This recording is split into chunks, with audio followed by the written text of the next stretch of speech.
Rasel. Welcome back. আপনাদের সবাইকে স্বাগত জানাচ্ছি আমি রাসেল। আশা করছি আপনারা সবাই ভালো আছেন, ভালোর দলে আছেন। বৃহস্পতিবার মানেই আরও একবার ভয়ের রাজ্যে হারিয়ে যাওয়া, আর এই যাওয়াটা যেন স্পেশাল হয় সেই জন্যই আজকে ঘটনা পাঠিয়েছেন সিফাত আলম। কেন পাঠালেন ঘটনা? কারণ সামনে আমাদের বার্থডে এবং সেই উপলক্ষে আমরা এমন কিছু ঘটনা আপনাদের জন্য কালেক্ট করছি যে ঘটনাগুলো আপনাদের ভালো লাগতে বাধ্য। আমরা ঘটনায় যাব, তবে তার আগে ছোট্ট একটা অনুরোধ, অবশ্যই আমাদের ইউটিউব চ্যানেলটি সাবস্ক্রাইব করুন। আমাদের ইউটিউব চ্যানেলটিকে ভালোবাসা দিয়ে আপনারা এত দূর নিয়ে এসছেন, আশা করছি সামনে আরও অনেকটা দূর যাব। এবং আপনারা জানেন যে 2025 সালে আমরা 5 বছরে পদার্পণ করছি, অর্থাৎ 2020 সালের 14ই ফেব্রুয়ারি ভালোবাসা দিবসে শুরু হয়েছিল এই যাত্রা। কথা না বাড়িয়ে আমরা সরাসরি ঘটনায় যাচ্ছি। আসসালামু আলাইকুম রাসেল ভাই ও প্রিয় শ্রোতা বন্ধুরা, আশা করছি আপনারা সবাই ভালো আছেন এবং সুস্থ আছেন। আমি মোহাম্মদ সিফাত আলম বলছি চট্টগ্রাম থেকে। আজকের ঘটনাটি এক আপুর জীবনে ঘটে যাওয়া ঘটনা। আপুর সাথে আমার সরাসরি কোনো পরিচয় না থাকলেও আপুর বড় বোনের সাথে আমি পূর্ব পরিচিত। আমি তার ছেলেকে প্রায় 6 বছর পড়িয়েছি। সেই আপুই আমাকে তার বোনের জীবনে ঘটে যাওয়া একটি ঘটনা আছে বলে জানান। আমি তার বোন আয়েশার সাথে ফোনে কথা বলে আজকের ঘটনাটি কালেক্ট করেছি। বর্তমানে আমার তাদের সাথে কোনো যোগাযোগ নেই। তারা ভূত.com নিয়মিত শোনেন আমার জানা মতে। আমি সেই আপুকে রিকোয়েস্ট করব, যদি তিনি আজকের এই ঘটনাটি শুনে থাকেন তাহলে তিনি যেন আমার সাথে একবার হলেও যোগাযোগ করেন। বেশি কথা না বাড়িয়ে সরাসরি চলে যাচ্ছি আয়েশা আপুর ঘটনায়। ঘটনার ভেতর ভুল ত্রুটির জন্য আমি ক্ষমা প্রার্থনা করছি। আমি আয়েশা আপুর ভাষাতেই ঘটনাটি শেয়ার করছি। বলছেন আয়েশা আপু। আসসালামু আলাইকুম ভূত.com-এর সকল শ্রোতাবৃন্দ। আমার নাম আয়েশা। আমার বয়স 35 বছরের আশেপাশেই হবে। আজ আমি আমার জীবনের একটি ভয়াবহ অভিজ্ঞতা আপনাদের সাথে শেয়ার করতে চলেছি। একে নিছক অভিজ্ঞতা বললে আসলে ভুল হবে। এটি আমার জীবনের বাস্তব একটি ঘটনা। এই ঘটনাটি কালো অধ্যায়ের মতো আমার জীবনের বইয়ের পাতায় লিপিবদ্ধ হয়ে আছে।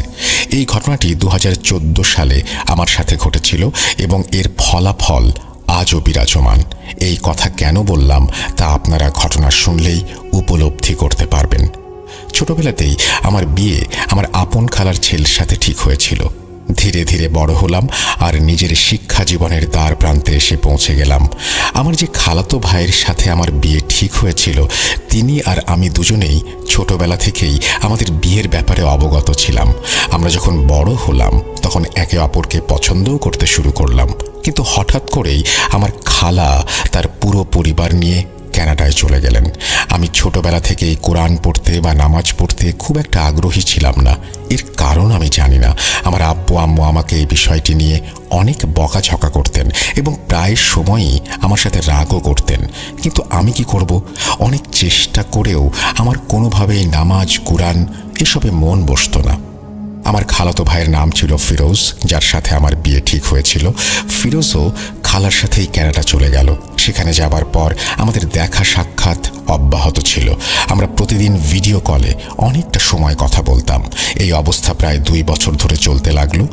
যখন খালা এবং তার পরিবার কানাডাতে স্থায়ী হলেন তখন আমার খালা আমার মাকে বললেন, এবার ফিরোজ আর আয়েশার বিয়েটা হয়েই যাক।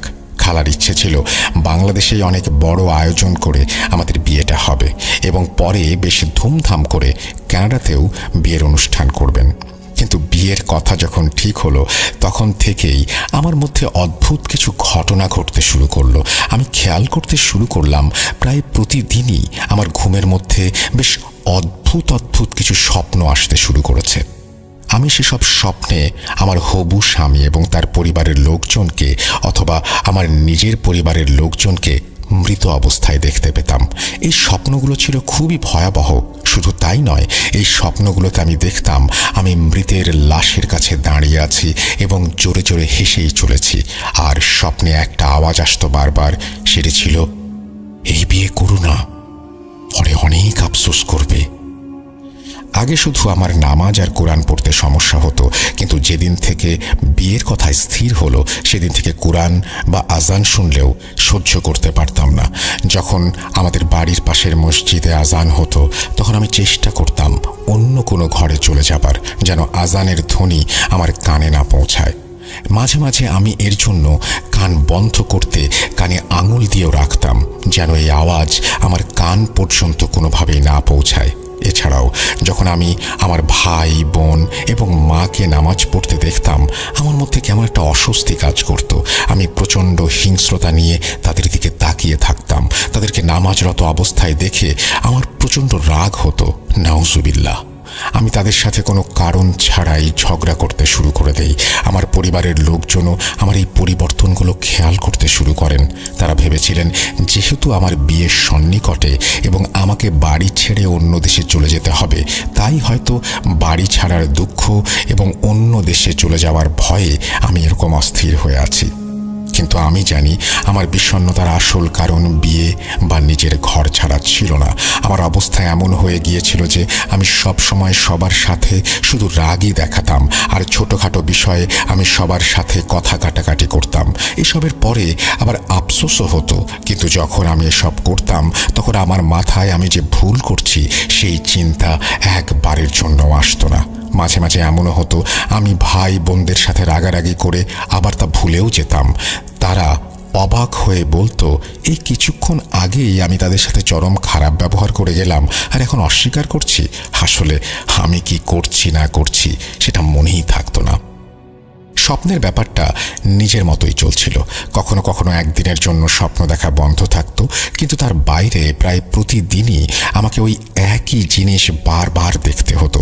আর সেই স্বপ্নগুলোতে আমি মাঝে মধ্যেই অদ্ভুত শিকল পড়া কিছু বিকৃত চেহারার মহিলা, বাচ্চা ও পুরুষকে দেখতে পেতাম। কখনো স্বপ্নে তারা মৃত পশুর রক্ত পান করত, আবার কখনো খুব তৃপ্তি নিয়ে কোনো মৃত মানুষের মাংস খেত। এসব শুনে আপনাদের কেমন লাগছে একবার ভাবুন তো। যদি প্রায় প্রতিদিন এই ধরনের স্বপ্ন আপনাদের দেখতে হয় তাহলে কেমন লাগতে পারে।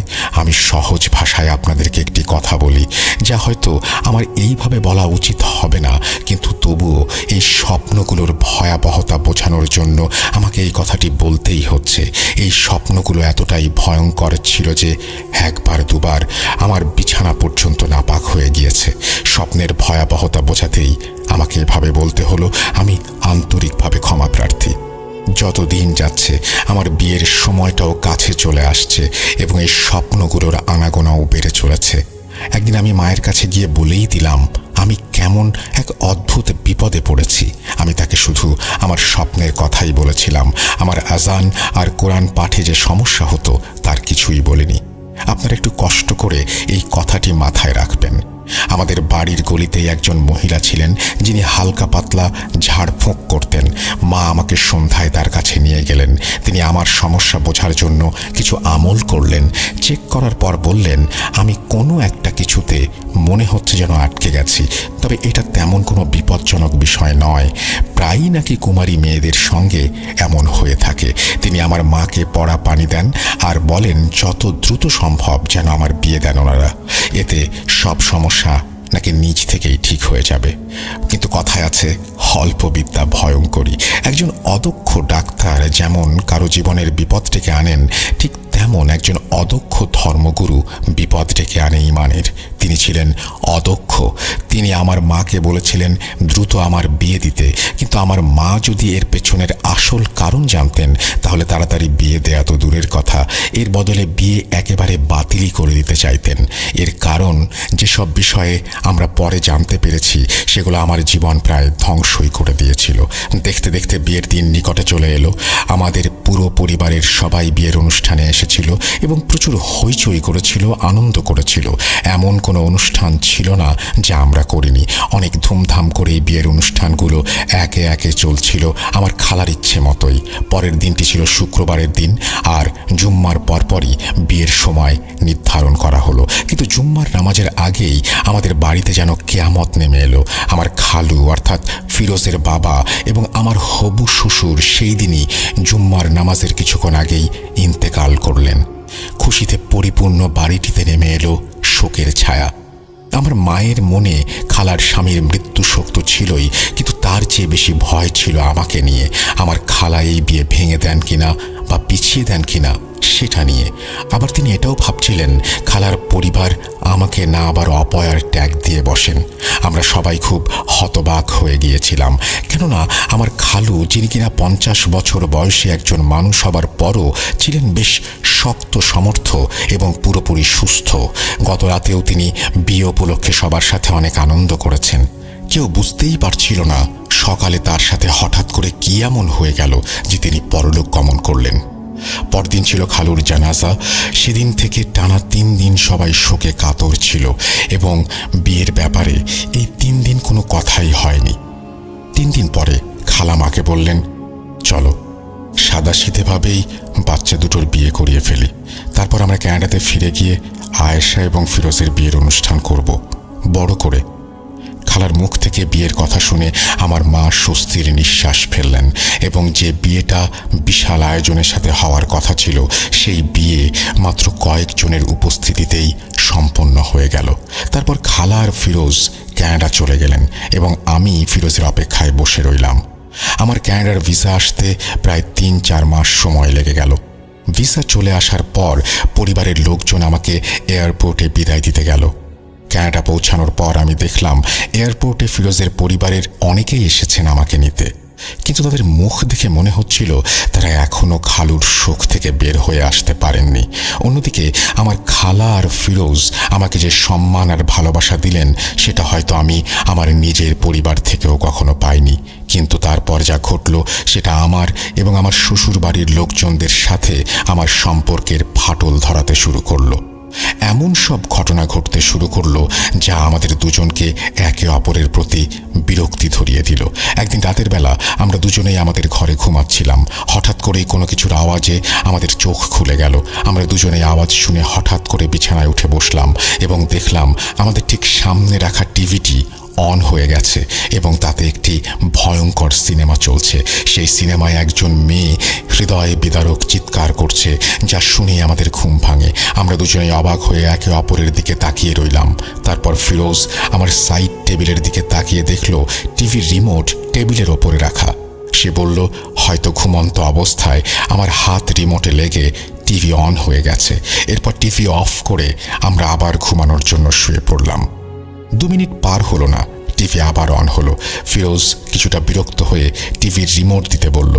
আমি তাকে রিমোট দিলে সে টিভির সমস্ত ফাংশন রিসেট করে টিভিটা আবার বন্ধ করে দিল।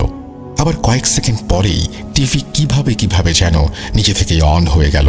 ফিরোজ আমাকে বলল, মনে হয় টিভির রিমোটটা নষ্ট হয়ে গেছে। সে আমাকে টিভির মেইন সুইচটা অফ করতে বলল।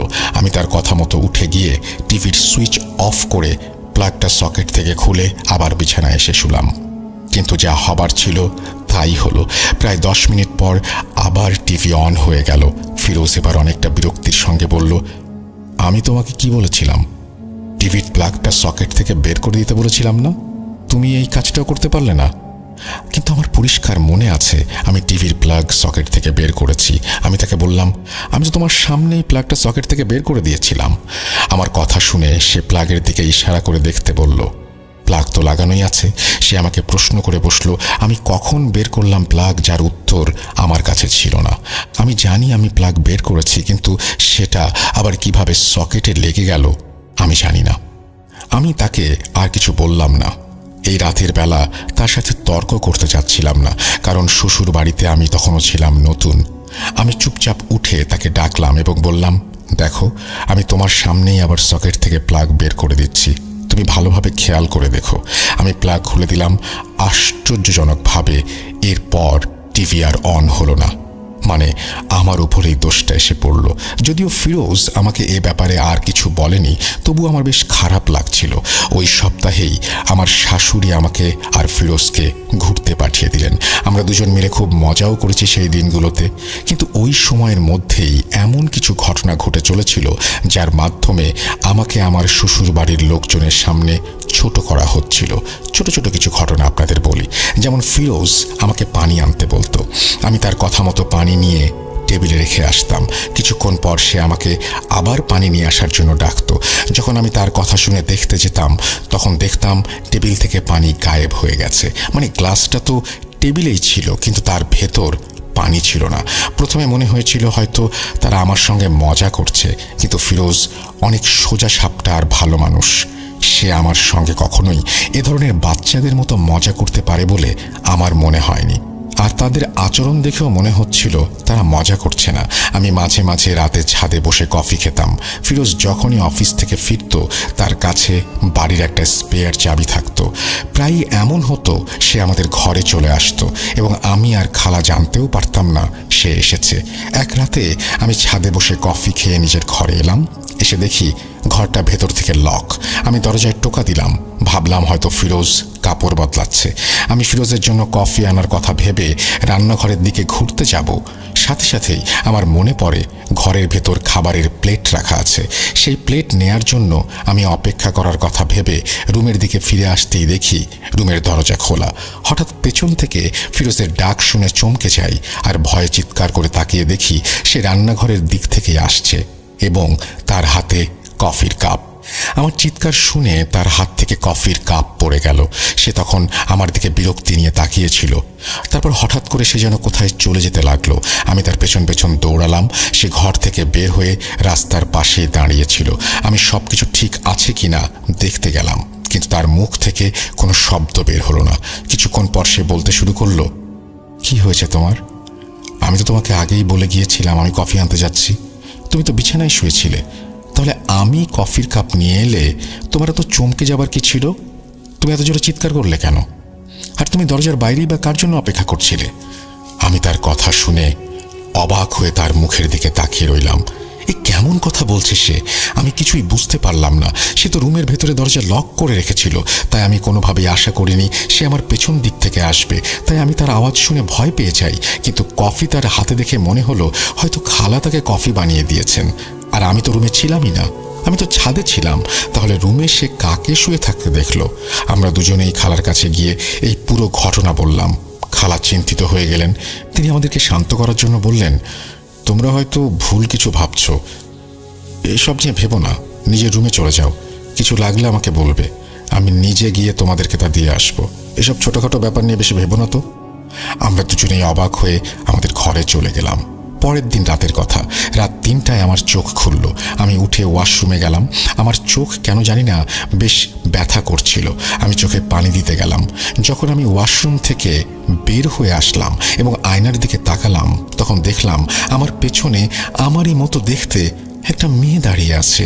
আপনারা একটু কল্পনা করে দেখুন, আমার পেছনে আমার মতন কেউ একজন দাঁড়িয়ে আছে। কেমন লাগবে এরকম কিছু ঘটলে আপনাদের সাথে? আমি সেদিন চিৎকার করে সেখানে অজ্ঞান হয়ে পড়ে গেলাম, কারণ এই অবস্থা নেয়ার মতো শক্তি আমার ছিল না। আমি জানি না আমি কয়েক ঘন্টা অচেতন ছিলাম। আমার জ্ঞান ফিরে আসলে দেখলাম আমার পাশে আমার খালা আর ফিরোজ দাঁড়িয়ে আছে। তারা আমাকে জিজ্ঞেস করতে লাগলো আমার কি হয়েছে। আমি নাকি বাথরুমে অজ্ঞান হয়ে পড়েছিলাম। আমি তাদের কথা বুঝতে পারছিলাম। আমি সম্ভবত বাথরুমে পা পিছলে পড়ে গিয়েছিলাম, কিন্তু আমি তো রুমে এসেছিলাম, যা আমার পরিষ্কার মনে আছে। আর আমি অজ্ঞান হয়েছিলাম আমাদের রুমেই। আমি কিছুটা স্বাভাবিক হয়ে এই ভয়ঙ্কর ঘটনার কথা তাদেরকে বললাম। আমি বুঝতে পারলাম সেদিন রাতে ফিরোজ কাউকে যে বিছানায় শুয়ে থাকার কথা বলেছিল সেটা মিথ্যে নয়। আমি নিজেও তাকে সচক্ষে দেখেছি। সবকিছু এভাবেই চলতে লাগলো। আমরা যে বাড়িতে থাকতাম সেটি ছিল একটা ভাড়া বাসা। কাকতালীয়ভাবে বাড়ির মালিকের স্ত্রী বাংলাদেশী ছিলেন। তারা কানাডাতে অনেক দিন যাবৎ আছেন। তাদের এখানে অনেকগুলো বাড়ি ছিল যেগুলো তারা ভাড়া দিয়ে রেখেছিলেন। সেই বাড়ির মালিক চাচা চাচি খুবই ভালো প্রকৃতির মানুষ ছিলেন। চাচি তো প্রায় সময়ই খালার সাথে দেখা করতে আসতেন। একদিন চাচি আমাদের বাসায় এলেন এবং আমাদের সাথে তার দেখা হলো। আমার সাথে দেখা করে তিনি খুব খুশি হলেন। এর কারণ তাদের নিজেদের কোনো সন্তান ছিল না। তাই তিনি আমাকে বললেন, আমি তোমাকে আজ থেকে আমার মেয়ে করে নিলাম। তিনি আমাকে সালাম দিলেন এবং যাবার আগে তিনি আমার হাতে $500 একটি নোট ধরিয়ে দিলেন। সেটা দেখে আমি অনেক বেশি অবাক হলাম, কারণ তখনকার সময়ে $500 অনেক টাকা। আমি তাকে অনেক মানা করার চেষ্টা করলাম, কিন্তু তিনি বললেন, মেয়ে কি কখনো মাকে মানা করে? আমি আর এই কথার পর কিছুই বলতে পারলাম না। সেদিন থেকে তাদের সাথে আমার খুব ভালো একটি সম্পর্ক তৈরি হয়ে গিয়েছিল। কিছুদিন পর তিনি আবার বাসায় এলেন, আর এই কয়দিন আমাদের সাথে যা যা ঘটেছে তা খালা তাকে জানালেন। খালার কথা শুনে চাচি খুব চিন্তিত হয়ে পড়লেন এবং বললেন, আমি দেখি এই সমস্যার সমাধান করতে পারি কিনা। এক রাতে যখন আমরা স্বামী স্ত্রী ঘুমাচ্ছিলাম, তখন আমাদের জানালার পেছনের মাঠে ক্রিকেট খেলা চলছিল। হঠাৎ কোনো একটি আওয়াজে আমার চোখ খুলে গেল। মনে হলো যেন জানালার বাইরে কোনো একটা মেয়ে গান গাইছে। আমি আমার স্বামীকে ডাকলাম এবং বললাম, শোনো তো, দেখো তো বাইরে কোনো আওয়াজ হচ্ছে। তারপর আমরা দুজন মিলে খুব মনোযোগ দিয়ে সেই আওয়াজ শুনতে লাগলাম। আওয়াজের তীব্রতা ধীরে ধীরে বাড়ছিল। আওয়াজটা একটা যুবতী মেয়ের মনে হচ্ছিল সে খুব আনন্দে গুনগুন করছে। আমার স্বামীর একটি স্বভাব ছিল, যখন এ ধরনের কিছু ঘটতে শুরু করত তিনি টিভিতে সূরা লাগিয়ে দিতেন। কিন্তু সূরা লাগানোর সাথে সাথেই আমার মধ্যে অস্থিরতা শুরু হয়ে যেত এবং আমি ঘর থেকে বের হয়ে যেতাম। মাঝে মাঝে নিজেকে দোষারোপ করতাম এই ভেবে যে আল্লাহর কালাম থেকেও কি মানুষ কষ্ট পেতে পারে। কিন্তু ভাই, আমার কষ্ট হতো। আর যখন কষ্ট হতো মনে হতো কেউ আমার শরীরে ড্রিল মেশিন চালিয়ে দিয়েছে। সেদিনও আমার স্বামী ফিরোজ সূরা চালিয়ে দিল। আর আজব ব্যাপার হচ্ছে, সূরা চালানোর কিছুক্ষণের মধ্যেই গানের আওয়াজ থেমে গেল। পরের দিন দুপুরে চাচি আবার এলেন। তিনি জানালেন পরিচিত এক পীর সাহেবকে তিনি ফোন করেছেন। বাসায় এসে তিনি আমাকে সেই পীর সাহেবের সাথে ফোনে কথাও বলিয়ে দিলেন। পীর সাহেব আমাকে বললেন, মা, তুমি বিয়েটা করে খুব বড় ভুল করেছ। তোমার সঙ্গে তোমার জন্মের সময় থেকে এই শয়তান এবং জিনদের একটি গোত্র জুড়ে আছে। আমি এখনো আমার শিক্ষা থেকে এই ব্যাপারটা কিছুতেই বুঝতে পারছি না, এদের তোমার পেছনে থাকার আসল কারণটা কি। আর এদের জন্যই তোমার আজান আর কোরআন শুনতে কষ্ট হয়। প্রথমে আমি ভেবেছিলাম এই পীর সাহেব হয়তো টাকার ধান্দা করার জন্য আমার পেছনে শয়তানি কিছু আছে বলে গল্প বানাচ্ছেন। কিন্তু যে সময় উনি আমাকে বললেন আমার কোরআন শুনতে এবং আজান শুনতে সমস্যা হয়, তখন আমার চোখে পানি চলে এলো। কারণ এই কথা আমি আজ অবধি নিজের মায়ের সাথেও শেয়ার করিনি। তাহলে পীর সাহেব কিভাবে জানলেন? আমি বুঝতে পারলাম আমার ওনার প্রতি যে ধারণা ছিল তা সম্পূর্ণ ভুল। আমি ওনাকে জিজ্ঞেস করলাম, এর সমাধান কি? তখন উনি বললেন উনি চেষ্টা করবেন, কিন্তু ওয়াদা করতে পারছেন না। 2-4টা জিন হলে মানুষ কষ্ট হলেও মেনে নিতে পারে, কিন্তু এখানে তো হাজার হাজার জিন আমার পেছনে লেগে আছে, আর তাদের নিয়ন্ত্রণ করা খুবই কঠিন। পীর সাহেব বললেন তিনি জানার চেষ্টা করবেন শেষ পর্যন্ত আমার কপালে কি আছে, আর এদের আমার সাথে থাকার কারণ কি। আমি থেকে থেকে কান্না করতে শুরু করলাম। তখন বাড়িওয়ালি চাচি আমাকে সান্ত্বনা দিলেন এবং বললেন, ইনশাল্লাহ কোনো না কোনো রাস্তা বের হবে। কিন্তু আমি অনুভব করছিলাম যখন থেকে খালা এবং ফিরোজ আমার সাথে জিন আছে এ ব্যাপারে জানতে পারলেন, তখন থেকে আমার প্রতি তাদের দৃষ্টিভঙ্গি বদলে গেল। তারা ঠিকমতো আমার সাথে কথা বলতেন না। এর কিছুদিন পর পীর সাহেব আবার আমার চিকিৎসা শুরু করলেন। আমাদের ঘরের অবস্থা হুট করেই আরও খারাপ হয়ে গেল। প্রথমে আমার খালা দাঁড়িয়ে দাঁড়িয়ে সিঁড়ি থেকে পড়ে গেলেন এবং তার হাঁটু ভেঙে গেল। তার ভাষ্যমতে তাকে কেউ খুব জোরে ধাক্কা দিয়েছিল, যার ফলে তিনি সিঁড়ি থেকে পড়ে যান। তারপর সেই ঘটনাটি ঘটল যা আমাদের সম্পর্কের মধ্যে দীর্ঘ ফাটল ধরিয়ে দিল। ফিরোজের একটা ভয়ঙ্কর অ্যাক্সিডেন্ট হয়ে গেল। অ্যাক্সিডেন্টের সময় তার সাথে তার বন্ধুও ছিল। এটা ছিল খুবই মারাত্মক একটি অ্যাক্সিডেন্ট। তাদের পুরো গাড়ি ভেঙে চুরে গিয়েছিল, কিন্তু আল্লাহর রহমতে তারা দুজনেই বেঁচে গিয়েছিল। তারা দুজনেই অজ্ঞান হয়ে গিয়েছিল, কিন্তু আল্লাহর রহমতে তাদের কারোরই কোনো গুরুতর আঘাত লাগেনি। তাদেরকে দ্রুত হাসপাতালে নেওয়া হয়। যখন তাদের জ্ঞান ফিরল, আমি খেয়াল করলাম ফিরোজ একদমই ভেঙে পড়েছে। গাড়ির স্টিয়ারিং ঘুরে গিয়ে তার হাতে আঘাত করেছিল। তার হাতের অবস্থা তেমন ভালো ছিল না। সে ভাবছিল যদি সে আমাকে তালাক দেয় তাহলে হয়তো সব কিছু ঠিকঠাক হয়ে যাবে।